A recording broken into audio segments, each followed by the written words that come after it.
My name is Ethan. I'm 32, and for the past few years, I've wrestled hard to assure myself my family still valued me as they once did. I'm not some sorrowful case. No legal issues, no bitter conflicts, no dramatic split.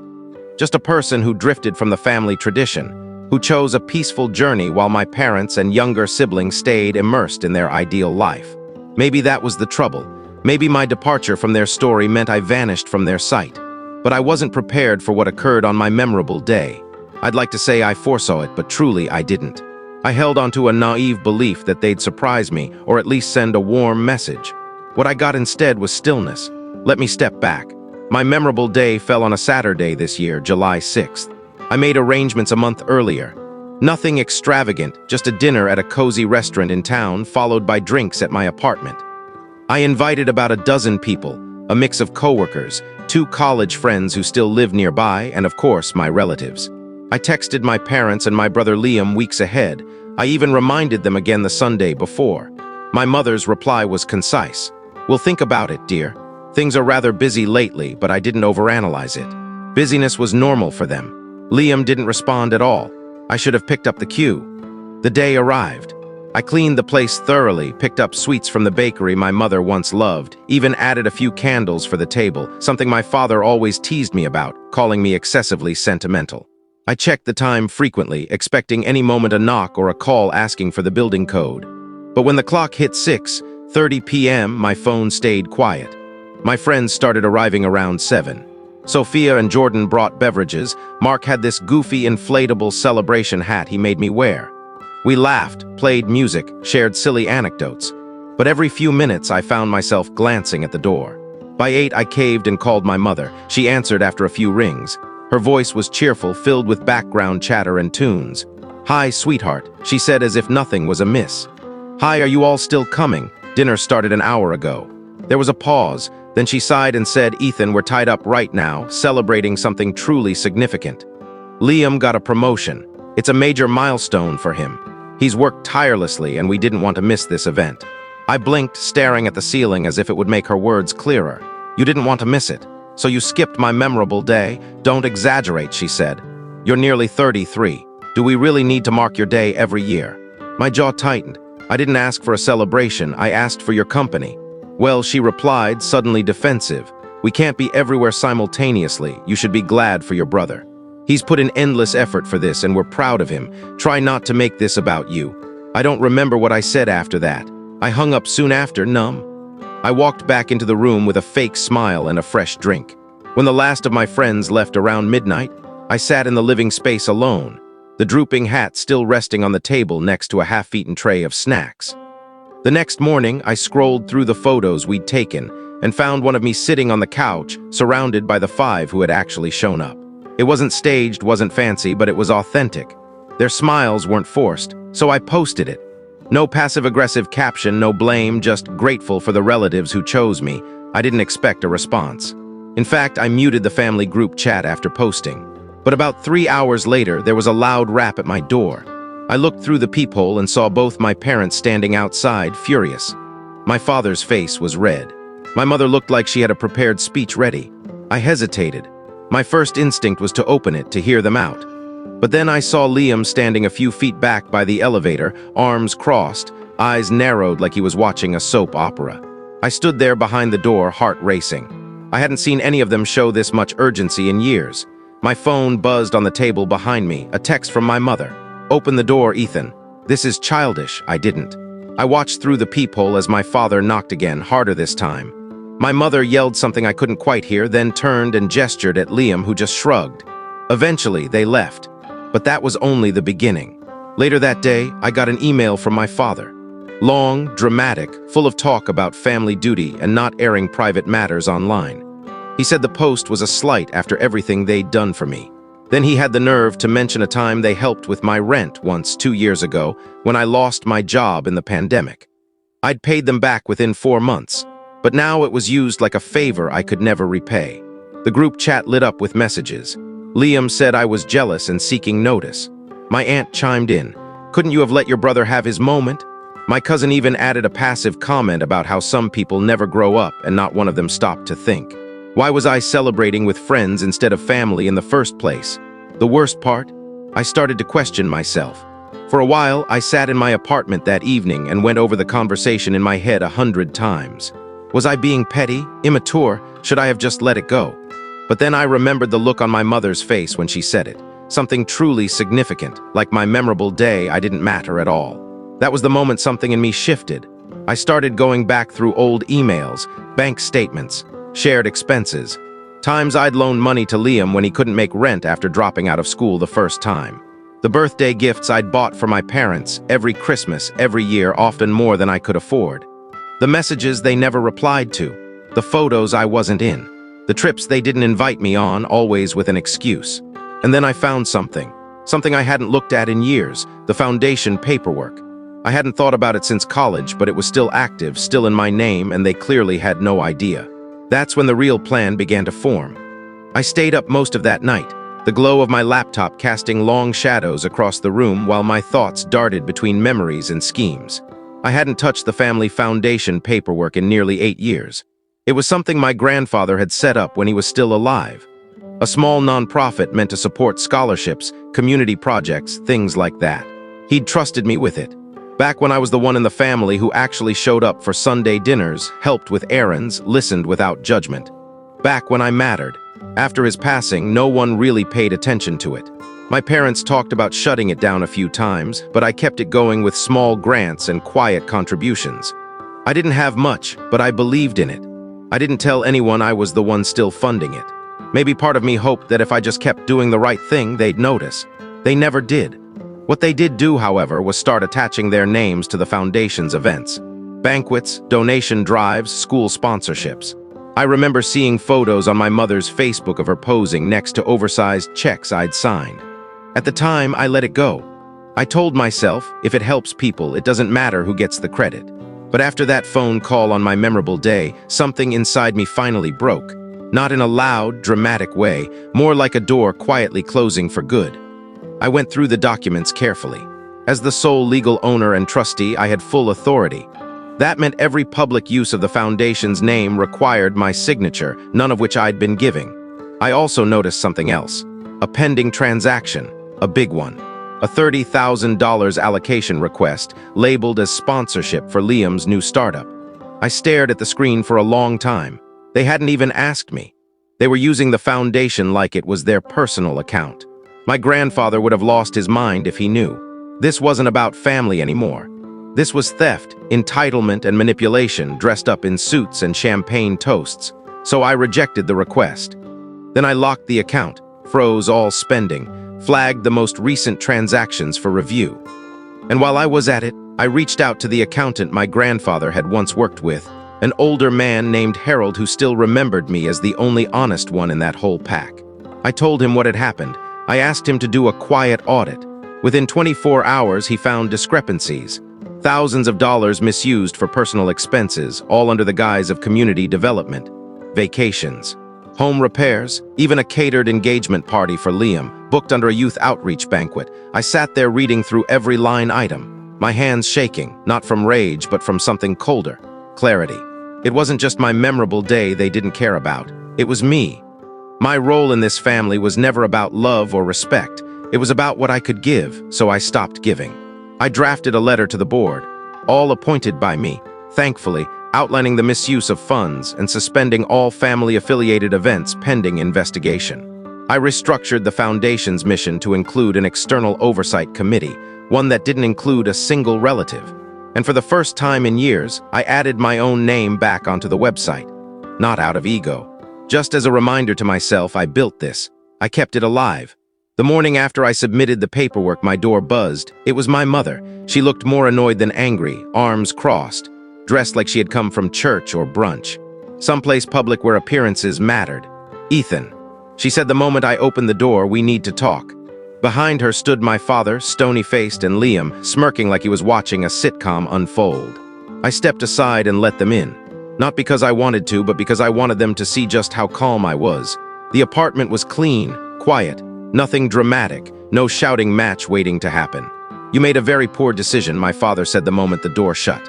My mother added, posting that photo online, implying we don't care. That was cruel. Liam didn't say anything.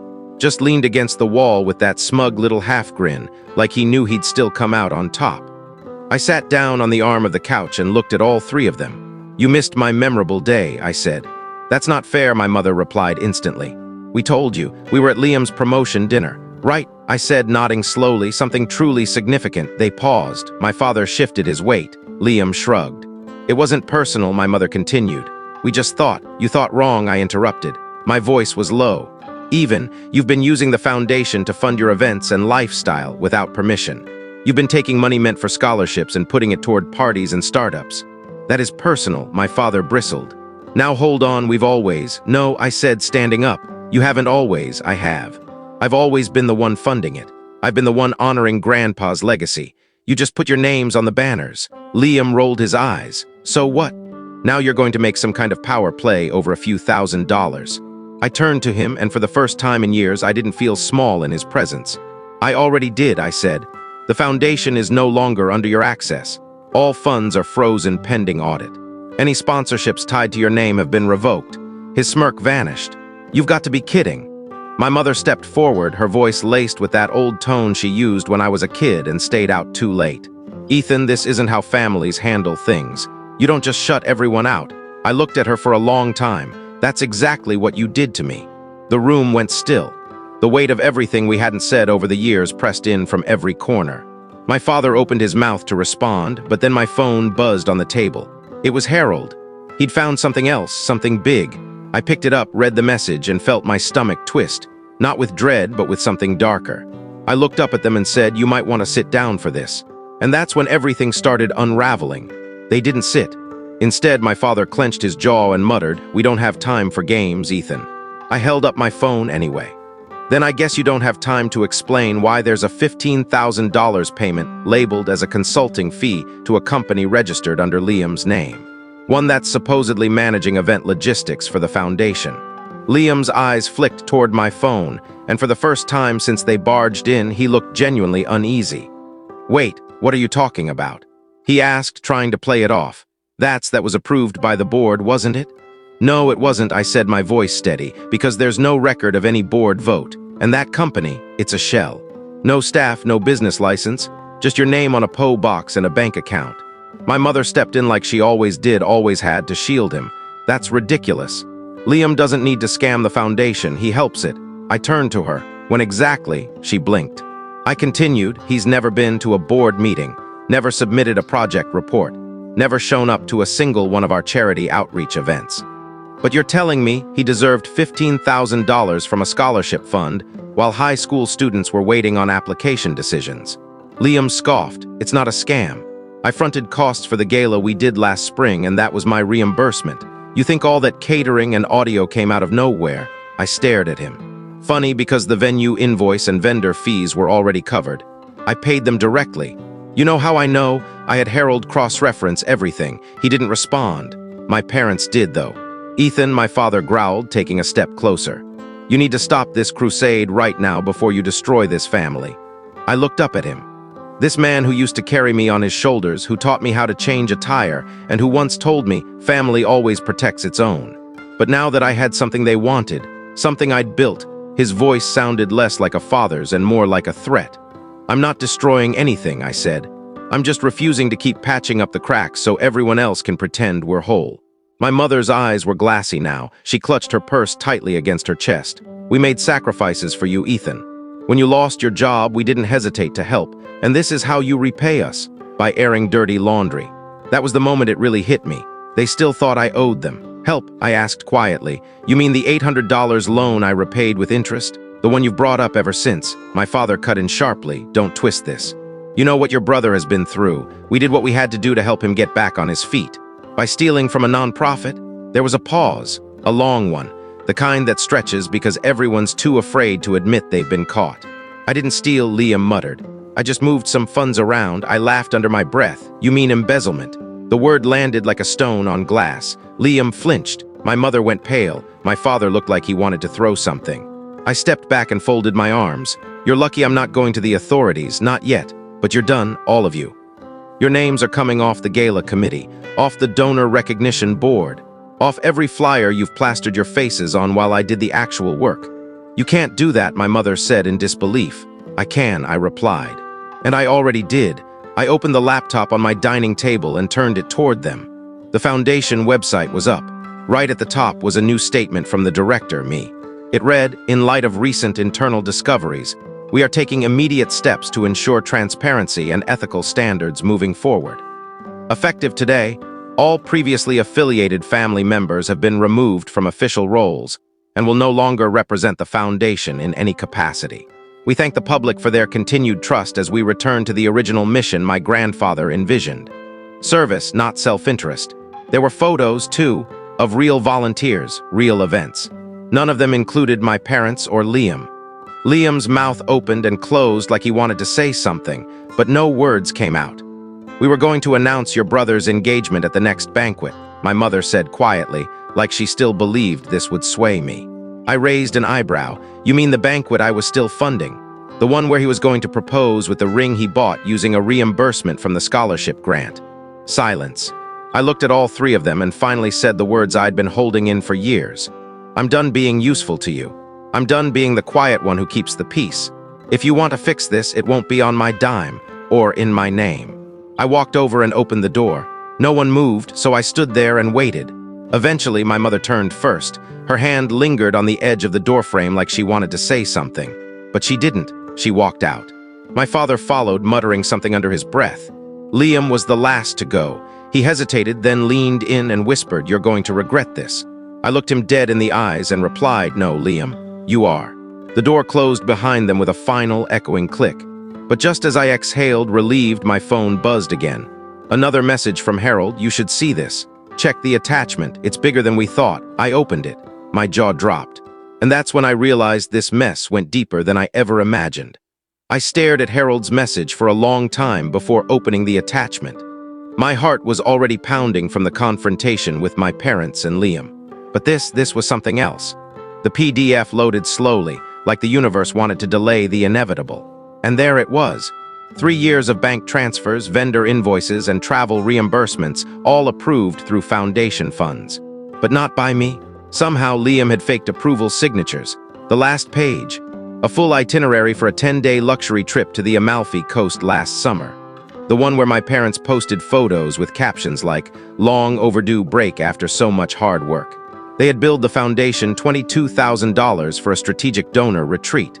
I didn't know whether to laugh or cry. All those weekends I spent working on scholarship applications, vetting community grant proposals, writing heartfelt thank you emails to donors. And they were sipping wine in Positano, pretending to be the faces of generosity. The next morning I met Harold in person. We sat in his office, a small, book-lined room with a faint smell of old coffee and fresh ink. He handed me a printed copy of the full audit report. Everything was organized, flagged, annotated. "I knew your grandfather well," he said, folding his hands. "He always said you were the only one in the family who listened, who paid attention. I think he'd be proud of how you're handling this." I nodded slowly. "I don't want to destroy them," I said. "I just wanted to stop. All of it. The lies, the manipulation, the way they act like nothing until they need something." Harold leaned back. "Then you need to make this public, quietly, legally, but publicly, or they'll do it again." So I did. First, I scheduled an emergency meeting with the foundation board and presented the audit. Most of them were shocked. A few, mostly older donors close to my parents, tried to downplay the severity. But once I laid out the fake consulting company, the vacation charges, the forged digital signatures, and the conflicting tax documents, there was no room for denial. We issued an official press statement 2 days later. An internal audit of the Dalton Family Foundation has revealed financial misconduct by former honorary affiliates. These individuals have been permanently removed from all roles within the organization. Full cooperation has been extended to legal and financial authorities to ensure compliance and restitution. Then I hired a lawyer. Not to sue yet, but to issue demand letters. One to my parents, one to Liam. Each one outlining the funds they had misappropriated, with a 30-day deadline to repay or face legal consequences. I didn't expect them to comply, but I underestimated how much my mother valued her public image. 3 days after the letters were delivered, she called me. "Ethan," she said, her voice trembling. "You don't understand what this will do to us." I stayed quiet. She continued. People are asking questions. The country club revoked your father's guest pass. Your aunt called. She said her church saw the press release. I finally spoke. Good. Maybe now they'll see me as something other than a bank account with a pulse. This is your family, she hissed. We gave you everything. We raised you. I cut her off. No, Mom, you raised Liam. You tolerated me. You let me believe I was loved as long as I didn't ask for anything. The second I needed support, I became a burden. But when you needed money, suddenly I was a cherished son again. She was quiet. I waited. Then she whispered, we'll pay it back. Full amount. No installments. 30 days, I replied, or I file fraud charges. I hung up. And for the first time in years, I didn't feel guilty about it. Liam didn't call. He texted once a pathetic, you really think this will fix anything? I didn't reply. Instead, I got to work, real work. We restructured the foundation from the ground up. New board members, all vetted. I added 3 scholarship programs in my grandfather's name. I met with the students we helped. I shook their hands, heard their stories. One of them, a shy kid named Mateo, cried when he told me he'd be the first in his family to go to college. That moment stuck with me more than any fake compliment my mother ever gave. As for my family, they went silent. At first. Then the apologies trickled in. My aunt emailed saying she had no idea and always thought you were such a sweet boy. My father sent a short letter, handwritten no less, saying he regretted how things turned out. No actual apology, of course, just regret about the outcome. And then there was my mother. She showed up again, 2 weeks after the deadline. I heard the knock, looked through the peephole, and considered pretending I wasn't home. But curiosity got the better of me. She stood there in a beige coat, clutching an envelope. I brought a check, she said before I could speak. I opened the door but didn't move aside. She handed it over. It was for the full amount, $37 for $84.65. I nodded, thank you. I just want us to go back to how things were, she said, voice tight. I looked her dead in the eye. We can't. Because now I know who you are when no one's watching. Tears welled in her eyes. Real or performative, I couldn't tell anymore. I miss my son, she whispered. I smiled sadly. He was always here, you just didn't look. Then I closed the door. A week later, I got a letter in the mail from Liam. No return address. It was 1 page. All it said was, I hope one day you realize how much damage you've done. I tore it in half without reading it twice. Because here's the truth, I didn't destroy my family. I revealed what was already broken. And I chose not to carry the weight of their silence anymore. In the months that followed, I stopped checking their social media. I stopped waiting for an invitation or a call or even acknowledgement. I didn't need it. I had something better now. A group of friends who showed up every year. Students whose lives changed because someone believed in them. A community that saw me not as a background character in someone else's success story, but as the author of my own. I celebrated my next memorable day quietly. No grand event. Just Sophia, Jordan, Mark, and a few others gathered in my living room, laughing over wine and cake. And as I looked around the room, I realized I didn't lose a family, I built one.